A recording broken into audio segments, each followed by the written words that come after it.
Alright, welcome everyone to another video. In this video I'm going to look at the Resident Evil 8 Village trailer that we got a couple days ago. I want to look into this and dissect it. I've already watched it several times since we got it. I think it was like 2 days ago it came out. So I've already seen a good bit of it, but I'm wanting to just look into it and dissect it and talk about it in a video. Because this game looks like it's going to be a lot more interesting than what Resident Evil 7 was. It seems like this beginning the beginning of this trailer, I guess Mia. I don't think that's Mia. I don't know who that is. It's telling some kind of story that will obviously tie into whatever the plot to RE Village is. But I don't know who this is. A lot of people are saying it's Mia, but it doesn't sound like Mia. But it has been a while since I've played 7, so I don't know. Maybe I'm forgetting what her voice sounds like. No! Friendly. Who are you? Who sent you? What's going on? They're coming. Who is? Got some interesting looking enemies in here, which was one of the negatives for me personally in regards to Resident Evil 7. And this is where they throw a lot at us. We get a lot of good screenshots here.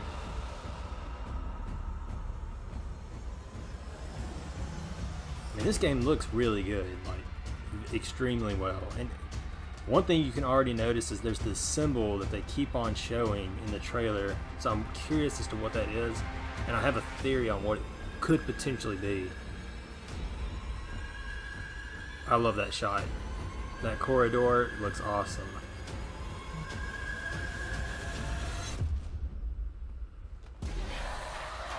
And then it's our werewolf friend. So obviously the virus is going to have something to do with werewolves. And a lot of people, I think, were concerned when they heard werewolves, because there was talk about werewolves and witches. And I think that was a big concern to a lot of people, was, were we going to get to like magical type stuff? Like full moon werewolf type stuff? Sorry, Ethan. But it seems like it's going to stick with like the traditional virus type thing, which is good. The biological horror. Okay, so that's the trailer. Now, what I want to do is dig in to the trailer. So this is where this woman, could be Mia, could be someone else, is telling the story of some local tale. And then obviously moments after this, Chris busts in and kills whoever she is, to which Ethan doesn't agree with. And this is also sort of an interesting shot right here, this scene, because Ethan gets shot in point blank range. I don't know what the deal is with that, because he shouldn't just casually be like, no, friendly. Like, you just got shot like 3 feet away from you by a shotgun. There's no reason that you should just be chill. So I'm kind of wondering if like something's up with Ethan. Is he possibly something similar to what Evelyn was, where he's like maybe an advanced BOW himself and nobody knows it, including Ethan himself? Like, Ethan thinks he's human, but he's actually a BOW. Like, that's how advanced of a, BOW he is. Because even Evelyn was like that. Evelyn wanted to have, like, she wanted to be part of a family and all this other stuff, but at the same time, her tyrant side would also come out, and she would like take over people's bodies and minds and stuff. So I wonder if Ethan is like a slightly more advanced version of that or something, and we just don't know it yet. That would explain a lot of things, like how he could have his hand cut off and then sewed back on and it still work perfectly fine, like nothing ever happened, and how he just got shot with a shotgun at point blank range. So maybe that's something to consider. I don't know. That's just one of the things I caught when looking at this trailer. I'm curious. Also, this looks like it happens early on in the game. If that's the case, I wonder if the shotgun that this old guy was carrying and shot Ethan with, I wonder if that's going to be like our first weapon in the game, because Ethan doesn't seem to be armed during this point. So are we going to start off the game with a shotgun instead of like the traditional here's a handgun or a knife? And then here's this symbol of some sort. It's got some sort of writing on the outside of it, and then some sort of symbol, or not really that's a symbol, but we saw what the actual thing was in another shot. I'll have to look and see if I can find it. This right here is the front door to the entrance to the castle. There's another shot that shows it, but obviously we're going to have to get two emblems somewhere within the village part of this to open this door, and that will allow us to go in there to the castle. Oh wait, there it is.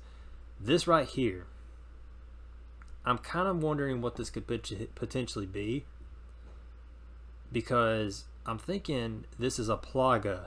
Like this is an advanced version of Lost Plagas, because we know Plaga is still out there.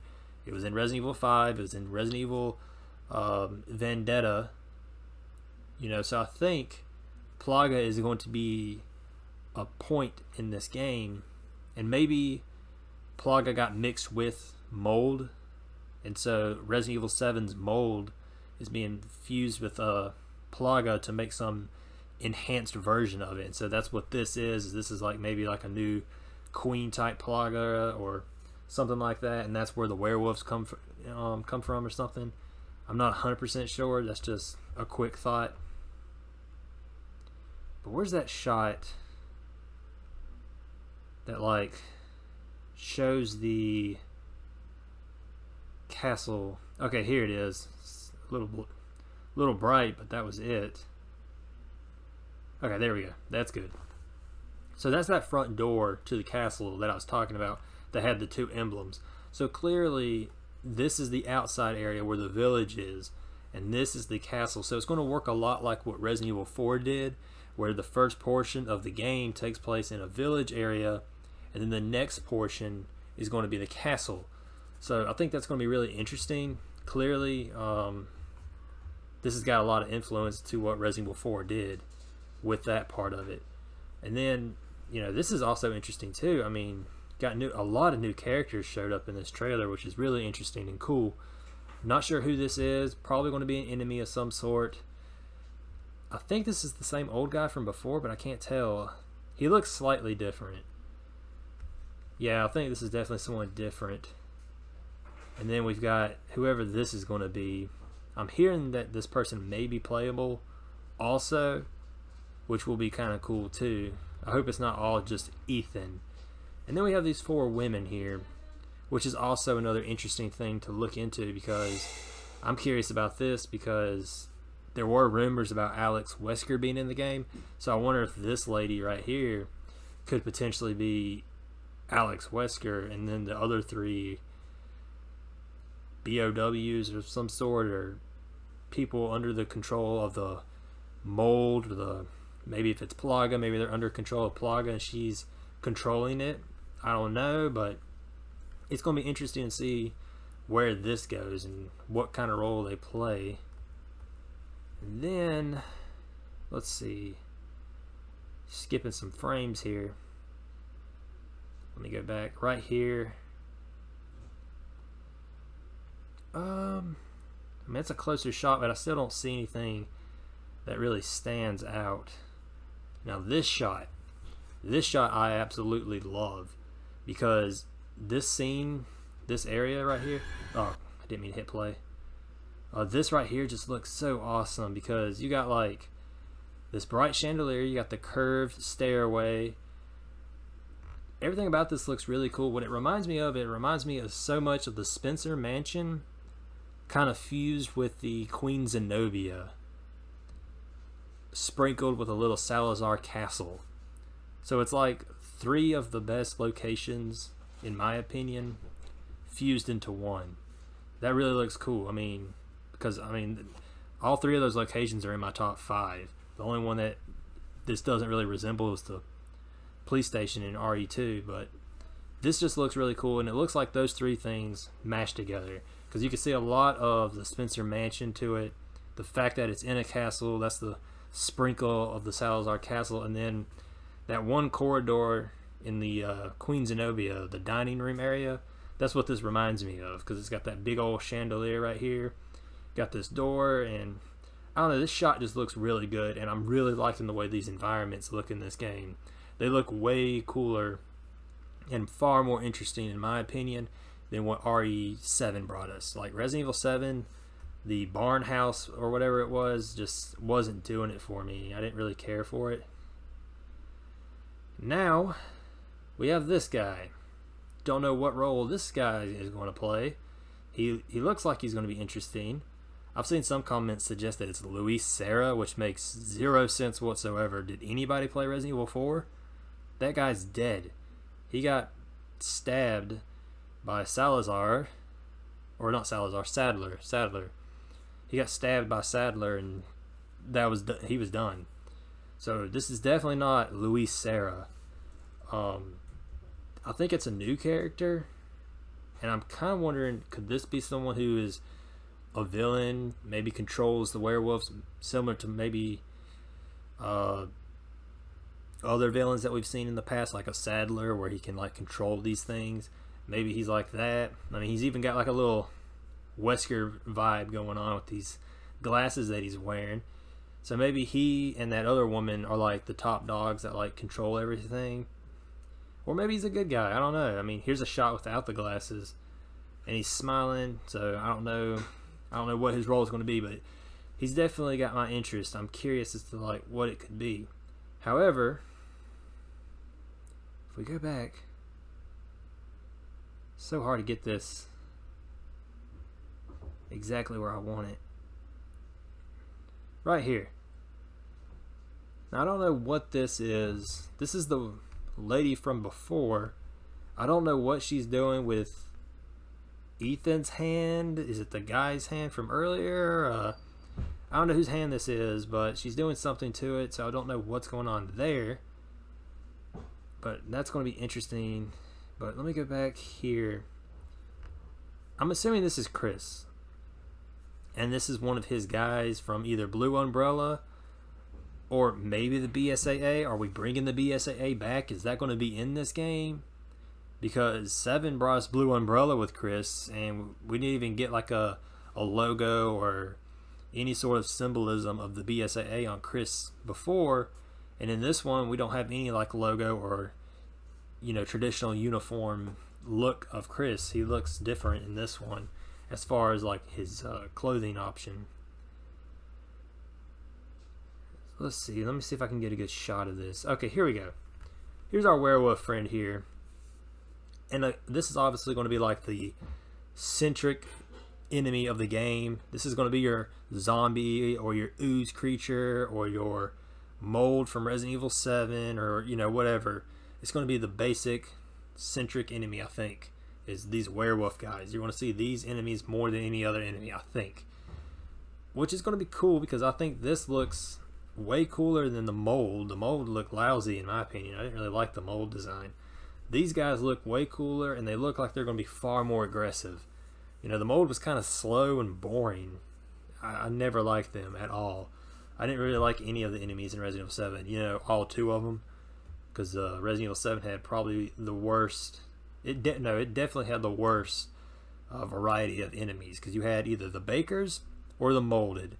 And that was all you had. There was insects, but that was only in one portion of the game when you were going after the wife baker. And that was it.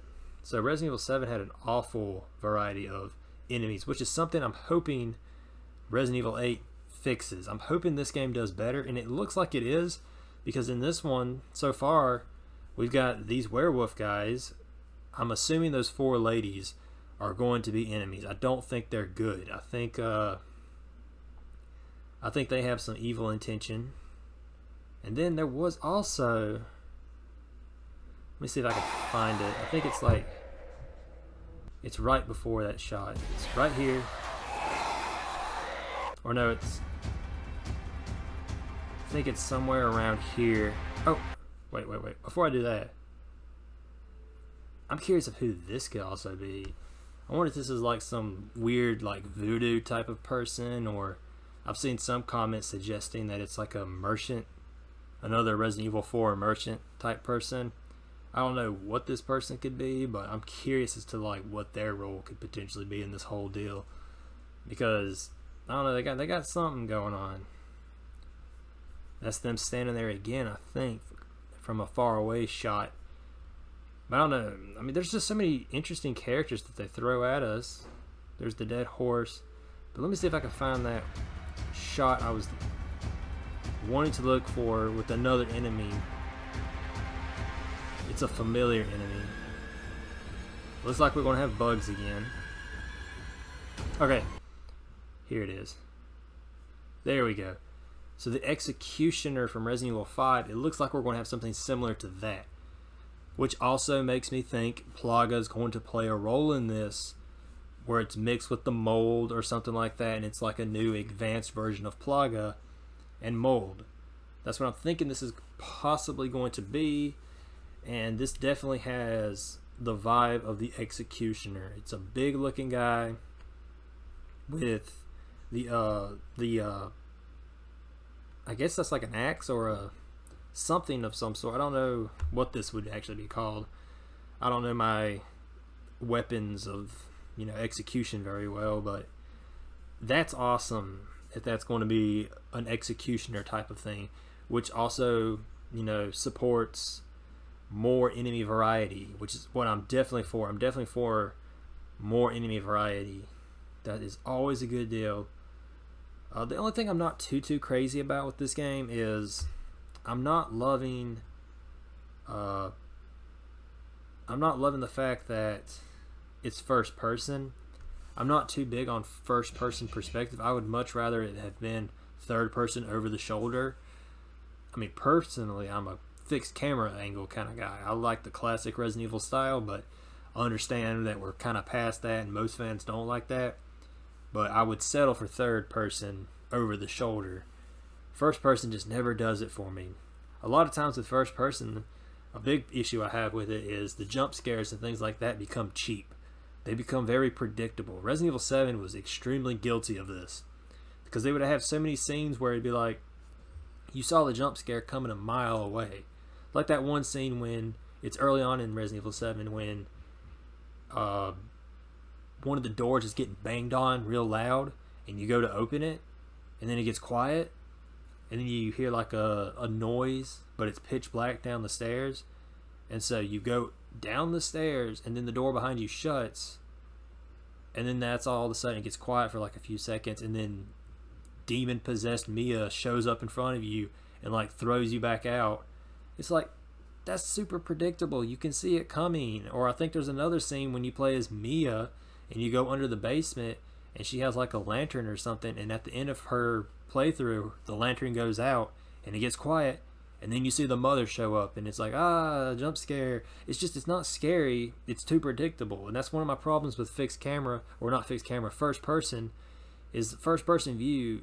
I don't know, it's like the developers just use cheap jump scare tactics that are super predictable. So that's my big flaw, or my big issue with it. But let's move on. This shot is pretty cool because it gives you a kind of a wide shot of the whole, or at least what we know of the map. First you have the wood area, like the area in the woods. You got a little windmill here. This might be where we start. Maybe we start like somewhere around this windmill or something like that. Maybe there's like a cabin or something that we're in. That's where Chris like kills that woman, and we play as Ethan. And so we explore the woods first, and we make our way into the town, this little village area, and that's where we have to find those two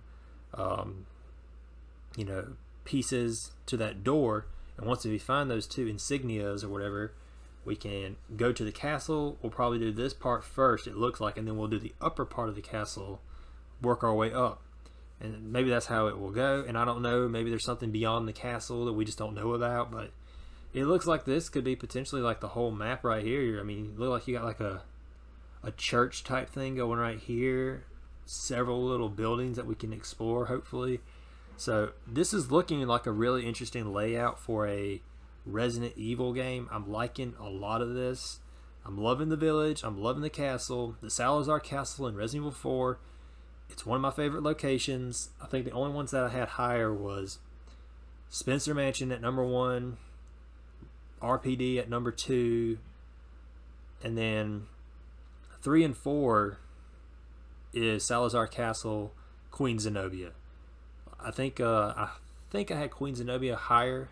I can't remember. I made a top 10 list of it, but I think Queen Zenobia was 3rd, just because it's a bigger, setting. The Spencer or the Salazar Castle, it was just too short. That was the one thing I hated about it. You went through it so quickly. But hopefully this castle, we're in it for a while. But there's so much to look forward to. And then, of course, we have the very end with Chris Redfield. Unfortunately, Chris does not have his Resident Evil 5 and 6 voice actor. I think it was, what was it, Roger Smith or... yeah, Roger Smith. That was it. Roger Smith, unfortunately, will not be playing Chris anymore, it seems. He wasn't in it in 7, and he isn't in voice acting Chris in this one. But still, Chris looks a lot better in this one than he did in 7. In Resident Evil 7, I don't know what happened. I don't know if they just hadn't worked out the kinks for the technology yet with the new Resident Evil 7 engine, and so they just hadn't got that worked around or what. But Chris looked absolutely nothing like Chris. Whereas in this game, Chris looks like they used a lot of inspiration from Vendetta mixed in with a little bit of Resident Evil 6 and then gave him some age. That's what this looks like, and it looks good. Like, this actually looks like Chris Redfield. He's kind of got like a trench coat, like almost like a Mr. X, like old school Mr. X look to it, or something like that, or I don't know. And it looks like, I don't know if that's body armor he's wearing up under there. Probably, though. He's probably wearing some body armor. And I don't know if he'll be playable or not, but I really hope he will be. But regardless, he looks good. I'm liking it. I've heard a lot of theories that he's on a revenge tour because either Jill or Claire was killed. Those are just theories. They're not, confirmed or anything like that. I've heard other theories from all sorts of things. I'm hoping none of that's true, but a lot of people are thinking that this might be Chris's, last game, and that they're going to kill him off in this game. I'm also hoping that's not true. I'll be so upset if we play as Ethan and kill Chris. Like Ethan is now on a revenge tour to take down Chris for this scene right here. I will be so upset if they do that. But at the same time, I wish they would give Chris a break. Because honestly, Chris has been in it so much. He's been in it since RE5. With the only exception, I think, being Revelations 2. Other than that, he has made either an appearance in a game, or he has been the star leading role for the game. Plus, Resident Evil Vendetta, the movie, he shared the starring, role with Leon. So he's had a lot of screen time as of late, and I would really like to see other characters. I wish Jill could get some more shine. I know she got the Resident Evil 3 remake, but that remake was rushed, honestly. I mean, so many parts of the original Resident Evil 3 got cut out, and it was just lacking content, and that's just a remake. When is Jill going to get a starting role in a new game? She hasn't got one since 2012's Revelation. So it'd be really cool to see Jill, one of the original cast members from the original Resident Evil, get some more love and actually be, useful again and used as a main character once again. So I'd like to see that character, Jill, back. I'd like to see Claire, maybe. Give me Billy. Whatever happened to Billy? Like, we never got any sort of word on what happened to Billy. We got Rebecca, finally, in Vendetta, but how about Billy? Bring back Billy, Jake, Sherry. I don't care. Just bring back somebody and give Chris a little bit of a break already. But based on the rumors, they might be giving him his permanent break. I don't know. But that is the trailer breakdown. Basically, there's not too much else I could really, not too much else I think I can break down. I don't think I missed anything. I mean, there's nothing really to talk about that statue. We've already looked at all this, so I think that's pretty much it. I'm looking forward to this. It looks good. It looks like it's going to be exciting. It looks like it's going to be fun. Enemy variety looks like it's going to be promising. I'm hoping for a good soundtrack. Really hoping for a good soundtrack. Resident Evil 7 dropped the ball. They didn't really utilize soundtrack in that game. I'm hoping this game, they go soundtrack. And I'm talking like RE2 original soundtrack, RE3 soundtrack. I'm not talking, you know, small, like, subtle soundtracks or anything like that. I'm talking, give me a soundtrack that brings the atmosphere to life, like what they used to do. Even Resident Evil 4 had a good soundtrack, and Resident Evil 5 and 6 had good soundtracks. So I'm really hoping this game brings to life a really good soundtrack. But, you know, there's several things that we could talk about with this. I know, I believe there was a screenshot or a picture of the inventory system, and it's a lot like Resident Evil 4. You know, it has like a bunch of little spots that you can put inventory in, similar to like the briefcase in Resident Evil 4. So that's also going to be something cool, and I'll put it in the video, a screenshot of it if I can find it. But that's it. That's the trailer. I guess I will end this video here. Looking forward to 2021, PlayStation 5, Xbox Series X, whichever platform you plan on getting this on. It's going to be a lot of fun. Can't wait. I'll see you all in the next one. See ya then.